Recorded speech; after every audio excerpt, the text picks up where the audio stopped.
Nasaan na yun? Hala. Eto. Hey berries! Welcome back to my channel again, and if it's your first time to come here on this channel, I do encourage you to click the subscribe button down below, and of course, huwag mo na din kalimutan na i-click yung tiny bell button for you to be notified every time that I upload a video here on this channel. So today guys, gagawa tayo ng haul. I-share ko sa inyo yung mga nakuha ko, na binigay sa akin, binili ko for the month of November and December. So medyo lang, mahaba lang tong video na to.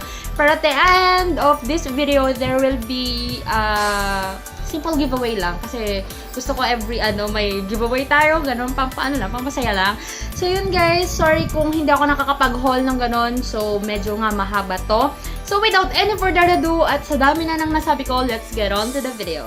So let's start guys sa mga binigay sa akin ng mga bagay-bagay nitong mga nakaraang araw. And this is the first one na ipapakita ko sa inyo. Ito yung Mati na leggings. Ganyan siya guys. Ganyan yung itsura niya. And hindi ko alam kung anong color nito. Parang charcoal, charcoal black or parang grayish.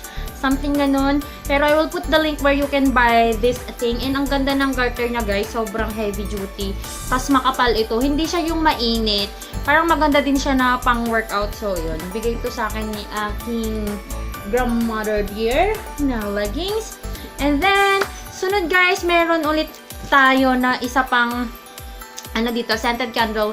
You know how I love my scented candle. And sabi ko kay lola ko, mami, yun na lang yung bigay niyo sa akin. So, binigyan niya ako ng, this is from Vera Bradley na in cotton flower. So, parang, ang ganda niya guys. No, kung nakita niyo na to sa sa Instagram story ko, pag ganyan siya, ganyan siya, parang social masyado. Parang like, oh my gosh. Eto, ang bango! Ito siya guys, ganito yung kanyang lalagyan. Napaka-sophisticated niya, tingnan yan, ganyan, parang mga shalon na lalagyan. And meron din siyang cover dito, and of course the wick. Yan, ganyan lang siya, sobrang bango niya talaga. Yung kahit hindi ko pa siya sinisindihan, yung naka-open lang, naaamoy na agad yung kanyang scent. Meron din pa akong isang box dito guys, and this is a Minnie Mouse na watch from Disneyland. Pasalubong to sa akin ni Baby Kels kasi galing siyang Disneyland. So ito yung watch guys, ganyan siya. Wait, let me bring it out. Ganito guys yung kanyang style, and dito yung leather niya, parang siyang distressed na. Yung parang gamit na siya, parang old, and pati na rin dito niya, parang black and silver, ganun. So, cute siya kasi parang, mo yun, parang hindi siya pambata na relo. And if you remember guys, nag-review ako ng Carbon Coco this past, nung October ata or November, I think October. And they sent me another set na naman guys, and they gave me this Carbon Coco na toothpaste and toothbrush and yung charcoal and another charcoal. So yan guys, binigyan nila tayo, and of course alam nyo na kung anong purpose, kung bakit sila namigay niyan, and for giveaway, ayan. And of course, meron din tayong sweets dito, and binigay ito sa akin ni Mac, and this is the Cadbury na meal tray, and gusto ko siya, parang ilan lang yung laman ata nito eh, parang 1, 2, 3, 4, 5 lang siguro, kasi nandito siya. So hindi ako masyadong mahilig sa chocolate guys, so okay na sa akin yung ganyan lang kakonti kasi mauubos ko kung ganyan. Pero kapag sobrang dami, hindi ko lang din siya kayang ubusin. So sayang, iba ang umuubos. So proceed naman tayo guys sa mga nabili ko sa Shopee. Saan pa nga ba ako bibili? Yun yung mabilisan na pinagbibilhan ko, and yun yung syempre free shipping siya kapag na-reach mo ng 500 yung isang store, and 250 yung kailangan mong ma-meet para half of the shipping fee lang yung babayaran mo. So, syempre, bumili na naman tayo. And the first one that I got here is this 1000 watts na hair dryer. Ayan, na Nova. I haven't tried this one yet. And ito siya, very travel friendly siya kasi kailangan ko to sa Baguio. Kasi nga, ang tawag nito, malamig doon, di ba? Syempre, maliligo ako ng morning. Ayoko naman na yung hair ko basa pa na papasok ako kasi malamig talaga, lalo na kapag mahanginan ka. Ayoko yung ganong feeling. So, I will bring that one sa Baguio para dry yung hair ko kapag morning. Meron akong binili na, hindi ko alam kung sa same shop, but I will put all the links down below. Meron din akong binili na brush, and this one is for pang contour siya. Ayan, ganyan yung kanyang brush. Parang flat lang siya, and perfect para sa mga ganito. Ayan, ay! Hindi ko pa siya nahugasan. Pero in fairness, soft siya. Soft bristle lang siya. Ayan. Gusto ko siya kasi mura lang. Parang hindi ko alam kung may 100 to. Parang wala patang 100 to. And then, bumili ako ng isa pa na Anastasia. Yung mga knock-off na Anastasia Beverly Hills ba? Tama ba? Basta yung kanilang brow brush, ayan. Kasi bibigay ko to kay tita ko kasi nagpapabili siya ng mga ganyan niya, ganun niya. Maganda kasi to guys kasi may spoolie siya. Though, at saka malambot din yung kanyang brush dito. So, nasa sa inyo na yan kung gusto nyo bumili or hindi. But, yan. Okay lang naman sa akin yan. And of course, guys, if you've watched my review of the 10 pieces unbranded brushes, sobrang, ano yun, parang mataas yung views nun sa akin eh. So, madaming sales yung, madaming naging sales daw si Sis Joyce doon sa review ko na yon. So, bumili ulit ako. Pero sa ibang shop naman to kasi kailangan kong ma-reach yung 500 para sa ano nila, para sa shipping. Yun nga. Ano ba naman yan? Ito, bumili ako ng 1, 2, balit 3 sets siya. Yung isa, ito yung black and silver na ganito. So, guys, napakita ko naman na ata sa inyo yung mga ganito.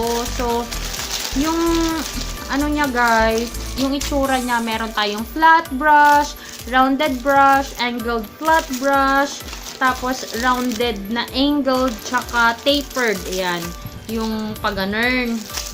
Kung gusto nyo makita guys kung ano yung parang in-depth review ko sa ganito, I'll put the link down below or dito sa my card dito. Anong ko na lang ilalagay. Pero bumili ako ng 3 sets. Ay, yung ano pala niya guys, yung 5 shadow brushes niya. Ganun din yung kanyang mga shapes. So, yun. Bumili ako ng black and silver, pink and silver. Tapos, pink and gold ata yung isa na nabili ko para dun sa girlfriend ni Ading ko. Pabili din nila. So, yun guys. Ang trending yung brushes na yan dito sa bahay namin. And of course, dahil medyo napapahiligan nating mag-eyeshadow guys, nag-order din ako ng mga eyeshadow brushes. Parang 100 plus lang to eh. Mura lang siya. Ito, ganito siya karami. So, isa-isahin natin kasi hindi ko pa sila nagagamit. Meron tayong angled para sa brows or para dito sa under eye. Ayan, tanggalin na rin natin. And then, meron tayo yung, ano man tawag dito. Parang, meron pa siyang ano ng glue. Yun guys. Pero, very soft din naman siya na medyo strong siya. Strong. Hindi naman kasi siya matigas. Parang ano lang. Alam mo yung parang nagdikit-dikit kasi yung brushes. Ganun. So, di ko alam kung para saan to. Is this for the lip? Maybe. And then, meron din tayong flat dito na medyo makapal. Ganyan. I don't know if you can see that one. Hindi siya nagpo-focus. Siyempre. And then, meron tayong round. Maganda daw to para sa parang mga under eye concealer, ganyan. Or pwede din naman dito sa pang brow bone natin. And then, meron tayong ganite. Ito yung pinakamalaki sa kanilang lahat, guys. Siguro ito yung para sa concealer or I don't know. Try natin yan. Gawa ko ng look using those tinapon talaga. Using those eyeshadow brushes. And then, tingnan pa natin guys. Meron, kakaiba to ah. Meron siyang pabilog na ganyan. Siguro parang blend siya. Pero hindi siya masyadong fluffy. Though, mabilog siya. Hindi siya masyadong fluffy. And then, meron tayo yung, ayoko ng ganitong ginagamit. Kasi parang hindi siya reusable. Parang hindi siya mahugasan. Kasi pag hinugasan mo, ano na yun, parang masisira na siya. So, ayan, ganyan. Yung, parang may foam lang. Ganyan. Parang eyeshadow din. Tapos ito, kapag may mga pakonti-konti ka din dito, ganyan. And, eto, mas maliit na angled brush. And, meron siyang fall out. Nagpa-fall off siya. Hindi siya matanggal. So, ano natin yan. Ikakat na lang natin. And then, meron din siyang tapered. Laki ah. Malaki siya. So, parang napaka-comfortable niyang gamitin dito sa, dito sa corner ng mata natin. Ayan. May paano tayo. May pa-corner. And then, eto naman. Dalawa guys yung kanyang Ayan. May isa siyang ganyan guys. And then, ganyan na lang talaga eh. And then ito, nabubuksan siya and meron siyang ganun. Hindi ko alam kung saan to pwedeng gamitin. Saan to gagamitin? Meron pang mga maliliit ulit. So ito siya. Ito. Meron na naman dito. Bago. And then, may maliit ulit na para sa lips. So, maganda to guys kapag, tamad kayong mag-wash ng brushes nyo. Kasi, at least meron kayong magagamit kahit hindi pa kayo nakapag-wash ng brush. So, meron ulit tayong ganito. Foam siya. Tapos sa kabilang dulo, yung para din sa eyeshadow. Maganda to kasi pang travel, ganun. And then, meron pa tayong mga maliliit. Sobrang liliit nila. Yan. Maganda to guys kapag nag-gig kayo, ganun, para hindi isang brush yung ginagamit nyo sa lahat ng mga kliyente nyo. Yan. Ayan, meron pa siyang ganun ulit. Na-excite tuloy akong gumamit nito. And then, ganyan. May ganyan pa siya. Ulit.